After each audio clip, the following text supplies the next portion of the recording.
नमस्कार मित्रों, भूषण की दुनिया में आपका स्वागत है।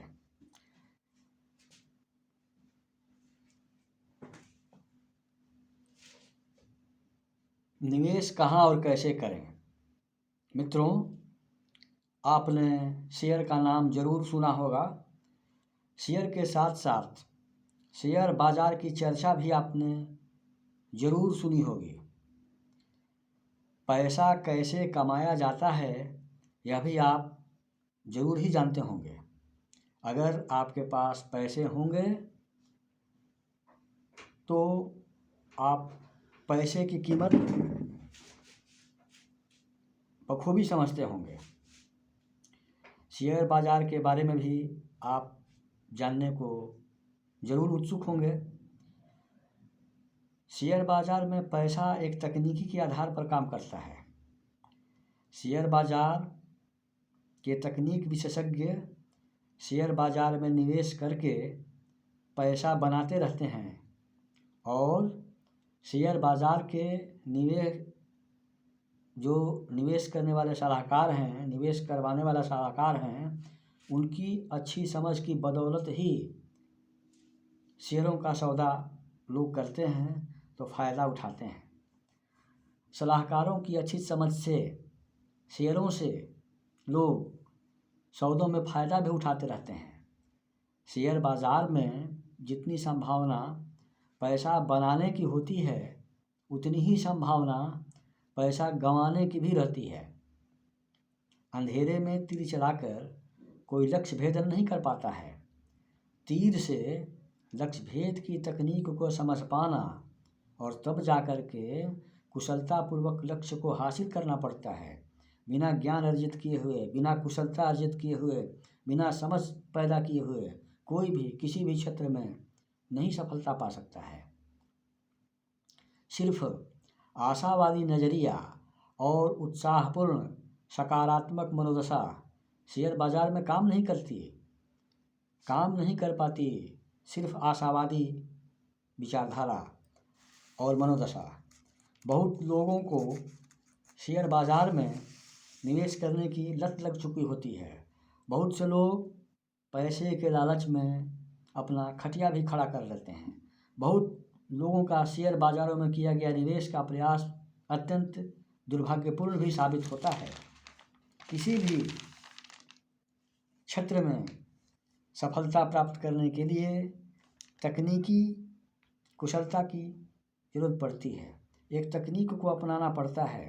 सिर्फ किस्मत और दूसरों की सलाह को आधार बनाकर दाल नहीं गलती है, नाव नहीं चलती है, गाड़ी नहीं दौड़ती है। दूसरों के भरोसे रहकर नदी नहीं पार किया जा सकता है। हमेशा संदेह की स्थिति में रहने वाला घाटा ही उठाता है। हमेशा संदेह की स्थिति में रहने के लिए मजबूर होने वाले लोग कभी भी सफल नहीं होते हैं। उनको धारा में बहना पड़ता है और डूबना पड़ता है और इच्छित किनारा नहीं मिल पाता है। ज़रूरी बात यही है कि शेयर बाज़ार में उतना ही पैसा लगाया जाए शुरुआती तौर पर। अगर घाटा लगता भी है किसी भी रूप में तो आप उसको सहने की क्षमता रखते हों। ज़्यादा लालच के चक्कर में अधिक लगाना बुद्धिमानी नहीं है। यह भी पता लगाने की कोशिश जारी रखनी चाहिए कि किस किस तरह के शेयरों की खरीद फरोख्त की जाए जिसमें कि लाभ हो और घाटे की संभावना कम हो।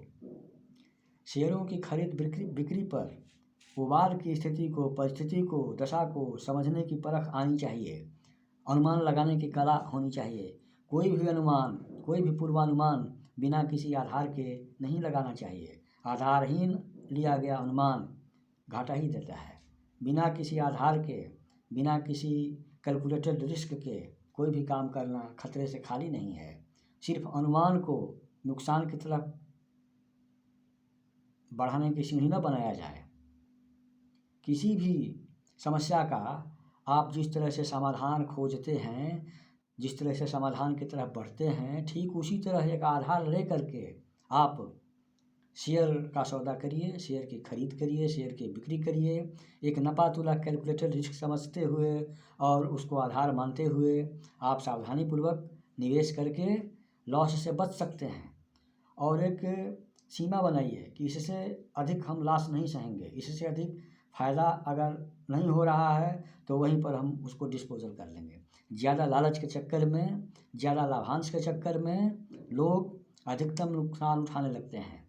अतः थोड़ा सा घाटा उठाकर भी शेयर का सौदा कर लेना बुद्धिमानी ही है मेरे विचार से। खरीद फरोख्त कर लेना, ज़्यादा नुकसान नहीं उठाना एक बुद्धिमानी है। ज़्यादा नुकसान उठाना लालच के चक्कर में कोई बुद्धिमानी नहीं है। तो बचने का सुरक्षित यही रास्ता है, घाटा से बचने का यही सुरक्षित रास्ता है कि एक लिमिटेड घाटा कैलकुलेट करके कि इससे अधिक हमको नहीं उठाना है घाटा, उतना तक सह सकते हैं। वैसी स्थिति आ जाए तो शेयर को डिस्पोजल किया जा सकता है, खरीद बिक्री करना बुद्धिमानी है। अगर फ़ायदा नहीं भी हुआ तो कैलकुलेटेड रिस्क जो है कुछ हद तक सहने लायक तो होगा ही होगा।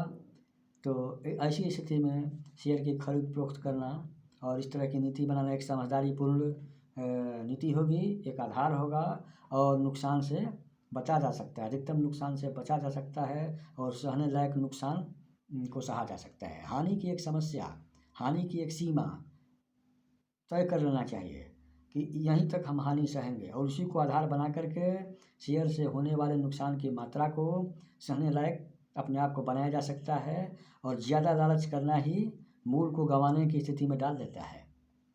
अनुभवहीन निवेशकों के लिए यही तकनीक अपनाना ज़्यादा सुरक्षित हो सकती है। किसी भी क्षेत्र में लाभ हानि का खेल जारी ही रहता है, बस एक कुशल खिलाड़ी ही खेल की तकनीकों को भांप लेता है और बिना कोई ज्ञान के, बिना कोई आधार के, बिना कोई समझ के और बिना कोई तकनीकी बनाए काम करना कहीं भी ठीक नहीं है। नमस्कार।